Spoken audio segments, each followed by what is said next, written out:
নমস্কার বন্ধুরা, কেমন আছেন আপনারা সবাই? আশা করছি বন্ধুরা আপনারা সবাই সুস্থ আছেন, ভালো আছেন।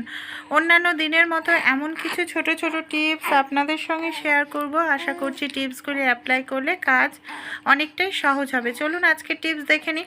প্রথম যে টিপসটি শেয়ার করছি, আমরা মহিলারা যখন শাড়ি, ব্লাউজ পরি কিংবা চুড়িদার পরি, অনেক সময় তো পিন করতে হয়, তাই সেফটি পিন আমরা প্রত্যেকেই ব্যবহার করে থাকি।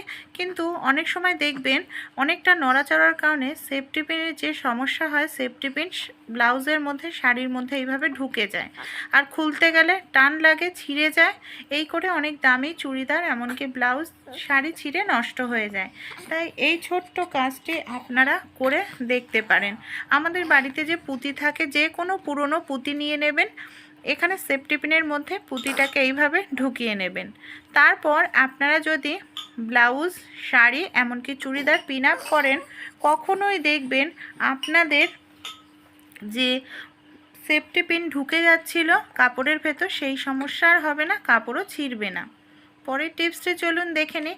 আমাদের বাড়িতে যে এই ধরনের ব্যাগগুলো থাকে, অনেক সময় ছোট বাচ্চারা কি করে, দেখা যায় পেন দিয়ে ব্যাগে নানা রকম লেখা করতে থাকে, আর এই যে পেনের কালিগুলো এতটাই কড়া দাগ হয়, সহজে উঠতে চায় না। ব্যাগগুলোকে জল দিয়ে অনেক সময় ঘষে ঘষে ডলতে লাগে, এর ফলে ব্যাগগুলো কিন্তু আমাদের নষ্টও হয়ে যায়। তাই জল দিয়ে ধোয়ার কোনো প্রয়োজন নেই। যে কোনো কালিই হোক না কেন, পেনের কালি কিংবা কেস পেনের কালি, সামান্য পরিমাণ একটু ডেটল দিয়ে দেবেন, তারপর আঙুলের সাহায্যে এইভাবে একটু ডলে নেবেন। কোনো রকম জল দিয়ে আপনাদের ধুতে লাগবে না। এই দেখুন আমি ডলে নিয়েছি, এবার আমি কাপড় দিয়ে মুছে আপনাদের দেখাচ্ছি। দেখুন কত সুন্দরভাবে পেনের দাগটা উঠে গেল, কোনো রকম জল দিয়ে ধোয়া ছাড়াই। চলুন পরের টিপসটি আমরা দেখে নিই। আমাদের বাড়িতে যে এই ধরনের জিন্সের প্যান্টগুলো থাকে না, যে প্যান্টেরই চেন থাকে, অনেক সময় কি হয়, দেখা যায় নতুন অবস্থায় চেনটা এতটাই টাইট থাকে যে চেনটা খুলতে গেলে, বন্ধ করতে গেলে চেনটা সহজে ওপরে উঠতে চায় না, চেনের রানারটা, আর অনেক সময় জোরে টানতে গেলে চেনটাই কেটে যায়। এর ফলে কিন্তু আমাদের আবার টেলার্সে নিয়ে গিয়ে ঠিক করতে লাগে। আমাদের বাড়িতে যে সাবান আছে, যে কোনো সাবানের টুকরো নিয়ে নিন। তারপর কি করব, যে চেনটা আছে চেনের জায়গায় এইভাবে সাবানটাকে আমি ঘষে নিচ্ছি। এইভাবে চেনের সাবানটা ঘষে নিলেই দেখবেন খুব সহজেই আপনাদের যে চেনটা একেবারে টাইট হয়ে গেছিলো, খুলতে বন্ধ করতে অসুবিধা হচ্ছিল, সেটা একেবারে কিন্তু স্মুথ হয়ে যাবে। পরের টিপসটি চলুন দেখে নিই। ছোট্ট সূচে অনেক সময় দেখা যায় সুতো পরাতে আমাদের অনেকেরই ভীষণ সমস্যার মধ্যে পড়তে হয়, কারণ অনেকেরই চোখের পাওয়ার কম থাকে। সেক্ষেত্রে দেখা যায় অনেক সময় লাগে। ভালো, আপনারা কম সময়ের মধ্যেই ছোট্ট সূচে সুতো পরাতে পারবেন। আমাদের বাড়িতে যে নেল পালিশ থাকে, যে কোনো কালারের নেল পালিশ এখানে নিয়ে নেবেন। সুতোর যে মাথাটা আছে না, সুতোর মাথায় আমাদের এখানে একটু নেল পালিশ লাগিয়ে নিতে হবে। রাখার কোনো রকম প্রয়োজন নেই। নেল পালিশটা লাগানোর পর আঙুলের সাহায্যে এইভাবে একটু ডলে নিন, দেখবেন সুতোর মাথাটা শক্ত সোজা হয়ে থাকবে। নর্মালভাবে সুতোর মাথাটা নরম থাকে, অনেক সময় সূচে সুতো পরাতে গেলে সুতোটা নড়াচড়া করে, আর নেল পালিশটা লাগানোর কারণে সুতোর মাথা শক্ত হয়ে যায় আর সোজা থাকে, যার কারণে আমরা দেখুন ছোট্ট সূচে, এই দেখুন এক চান্সের মধ্যেই কিন্তু সুতো পরিয়ে নিতে পারলাম, কারণ সুতোটা মাথাটা নড়াচড়া করেনি। তাই ভালো লাগলে আইডিয়াটি অবশ্যই ট্রাই করবেন, আশা করছি উপকার পাবেন। আমাদের কম বেশি প্রত্যেকেরই অভ্যাস থাকে ফোনে মুভি দেখা, কার্টুন দেখা বাচ্চাদের, আর এর জন্য ফোনটা হাতে নিয়ে দেখতে থাকি। অনেক সময় ফোন অনেক সময় ধরে হাতে নিয়ে দেখলে চোখেরও কিন্তু ক্ষতি হয়। আমাদের অনেকের কাছেই ফোনের স্ট্যান্ড থাকে না। সেক্ষেত্রে একটি কাজ আপনারা করতে পারেন, যদি একান্তই আপনাদের ফোনের স্ট্যান্ড না থাকে, সমস্যা নেই। আমাদের যে এই ধরনের জামা কাপড়ের ক্লিপ থাকে, দুটো জামা কাপড়ের ক্লিপ এখানে নিতে হবে। কি করব দেখুন, ফোনের নিচের দিকে দুটো ক্লিপ আমি এইভাবে লাগিয়ে নিচ্ছি, আর অবশ্যই দু সাইডে লাগাবো।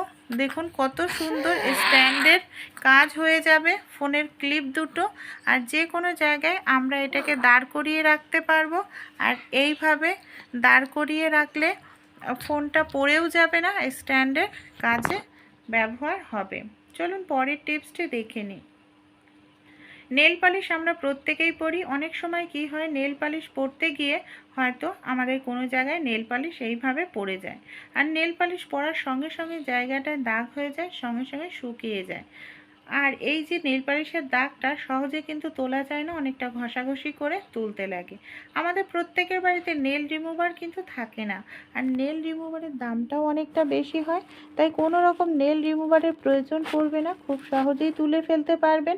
আমাদের বাড়িতে নুন প্রত্যেকের রান্নাঘরে থাকে। সামান্য নুন নিয়ে নিন, নেল পালিশের ওপর নুন নিয়ে এইভাবে একটু ঘষতে থাকবেন, দেখবেন খুব সহজেই নেল পালিশের দাগটা উঠে যাবে এইভাবে ঘষে নিলে।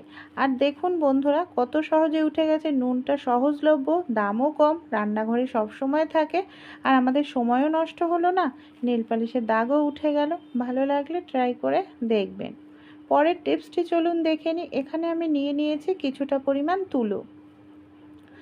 আমাদের প্রত্যেকের বাড়িতেই থাকে। সামান্য পরিমাণ তুলোর মধ্যে এখানে আমি ডেটল লাগিয়ে নিচ্ছি। তুলোর মধ্যে ডেটল লাগানোর পর এই তুলোটাকে কিন্তু আমাদের কিছু সময় রেখে খুব ভালো করে শুকনো করে নিতে হবে। শুকনো করে নিলেও দেখবেন ডেটলের গন্ধটা কিন্তু তুলোর মধ্যে থেকে যাবে। এখানে আমি 10 মিনিট রেখে দিয়েছিলাম, পুরোপুরি তুলোটা আমার শুকিয়ে গেছে। কী কাজে এটাকে আমরা ব্যবহার করব চলুন তাহলে দেখে নিই। আমরা অনেক সময় দেখা যায় অনেকটা পরিমাণ চাল কিনে নিয়ে আসি, আর এই চালগুলো বেশ কিছুদিন ঘরে রেখে দিলে চালের মধ্যে পোকা ধরে যায়, চালটা নষ্ট হয়ে যায়। তাই চালের মধ্যে যাতে পোকা না ধরে, অনেক দিন যাতে চালটা ভালো থাকে, এর জন্য এই টিপসটি অ্যাপ্লাই করুন। যে তুলোটার মধ্যে ডেটল লাগিয়ে আমি তুলোটাকে শুকনো করে নিয়েছিলাম, সেই তুলোটা এইভাবে চালের মধ্যে যদি আপনারা রেখে দেন, মানে চালের কৌটোর মধ্যে, দেখবেন ডেটলের গন্ধের কারণে চালে আপনাদের পোকা হবে না। আর যেহেতু আমি তুলোটা শুকনো করে নিয়েছি, তাই চালে ডেটলের যাওয়ার কোনো প্রশ্নই আসছে না। সেই সঙ্গে চাল আমরা ধুয়ে কিন্তু রান্না করেই খাই। ভালো লেগে থাকলে অবশ্যই টিপসটি অ্যাপ্লাই করবেন, দেখবেন অনেক দিন চাল ঘরে রাখলেও চালের বস্তাতে পোকা ধরছে না। চলুন পরের টিপসটি দেখে নিই। কোনো রকম ব্যালন চাকি ছাড়াই আপনারা রুটি তৈরি করে দেখেছেন? অনেক সময় কি হয়, হাতের কাছে ব্যালন চাকি থাকে না বা ধুয়ে দিই, সেক্ষেত্রে একটি থালা নিয়ে নিন। থালার মধ্যে রুটি তৈরি করা লেচিটাকে এইভাবে নিয়ে নিন।